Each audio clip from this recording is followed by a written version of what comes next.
Do you want a YY like this?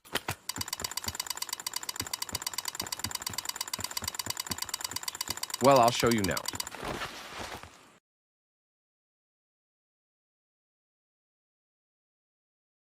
I'm on a PS4, and I use these. You can program them, and as you can see, put on turbo mode. I recommend practicing with them because getting used to them without practicing could take 2 to 3 days. I didn't want to, so I just snapped the other paddle off so it's more comfortable. Next up is Ps5. There are 2 choices you can choose out of. It's either one that you don't have to install inside the controller, and one you just plug in your controller. The one you install is cheaper. It's going to cost you about $25, and the one you plug in is around $30. They have programmable keys and a turbo function. And the last one is the Xbox Series paddle set. It's basically the same as the PS5 ones you plug in, but the design and materials are different. They cost around $20, and the quality's pretty good if you ask me. The paddles are made out of aluminum, which you don't see many in product like this. I'll put some videos on screen to show you how the paddles work. Unfortunately, I couldn't find a video for the paddles you plug in your Ps5 controller. But don't forget to like and subscribe. Love y'all. Peace.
This is a strike pack, but not the strike pack you're thinking of. It's made by a company that I cannot pronounce the name to save my life. Aydan? I'm just gonna call it Aydan. Now, we are going to be reviewing a product they call the strike pack, but in most of their marketing, they actually call it a Xbox Paddles. Now, it's probably just for marketing purposes because they want to advertise something called the strike pack when it really isn't a strike pack. But to make it a little easier, I'm just going to refer to this device as the strike pack. Starting off at $27, this is the great value version of the strike pack, and it comes with all the necessary things you need. Upon opening the box, you get the strike pack itself, 5 feet USB Type-C cable, and you also get 2 paddles. They are made out of some sort of aluminum, and you get a manual. Now, this adapter only works with the newer generation of Xbox controllers, the ones for the Xbox Series S and X. Moving over to the build quality, this thing is 90% plastic. The only thing that isn't plastic is the paddles. You also, oddly enough, have a 3.5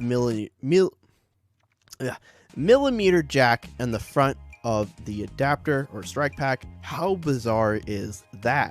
Funny enough, it doesn't even actually work.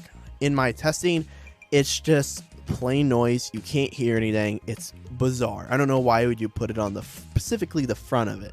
And why would you need one? You have it on your controller. Now, let's get into setting this thing up. First, of course, you want to grab the adapter out of its box and grab the paddles out of the box as well. After removing your paddles outside of the box, go to the back of the adapter. There should be 2 little spots for each side of the paddles. They should automatically just slip right in pretty easily. Then grab your controller and put the strike pack on the back. You want to make sure you get the back clip goes into the controller first, then the front plastic, and then the front piece of the strike pack. Then go ahead and plug the strike pack into the controller. Now all that is left is plug the USB Type-C cable into the controller and then into the console. Moving over to mapping the buttons, all you have to do is hold down the right button on the back of the controller above the paddle on the right hand side. Hold down to the blue LED light will start blinking. Then go ahead and hold down the button you would like to map.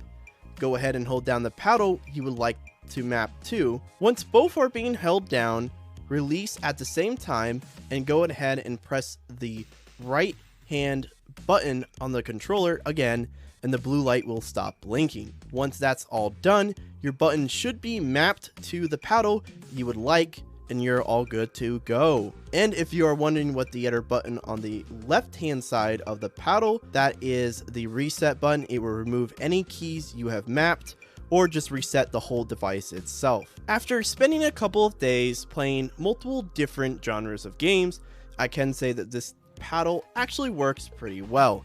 I definitely am glad that someone went out of their way to make just paddles for the back of your controller. This is something that Xbox should do, but that is why the Elite series exists for this reason. But for $30, these aren't that bad. I think if you're just looking for paddles, this is a great alternative for someone that's looking at buying a strike pack, because it's technically a mod pack. And if you want to try to avoid not getting banned or anything like that, these are a great option. My only downside to this thing is mapping of the buttons. It's kind of weird, but it does get the job done. Overall, this is a really cool device, but I don't really think it's worth $30. I definitely think it should have been around 20, not 30. Plus, you can get this off Alibaba for 15 if you really want to go that route. But overall, if you're looking for paddles, but you don't want to get caught cheating, this is a great alternative for you. I think this device works pretty well, but again, the build quality, the device itself, it definitely feels cheap, and I don't think it's worth $30. I highly recommend going the Alibaba route, but again, this thing's pretty decent. But like what I said earlier in the video, the thing is actually kind of worth it if you're just looking for paddles, and that is it. Specifically, just paddles in the back of your controller. It's not that bad. Well, this brings us to the end of the video. I hope you guys liked this. This was a pretty cool product to review. I always love attachments for controllers because they offer such a better price point than buying a higher end controller like the Elite series if you're on a budget. Again, hope you guys enjoyed this video. Have a good one.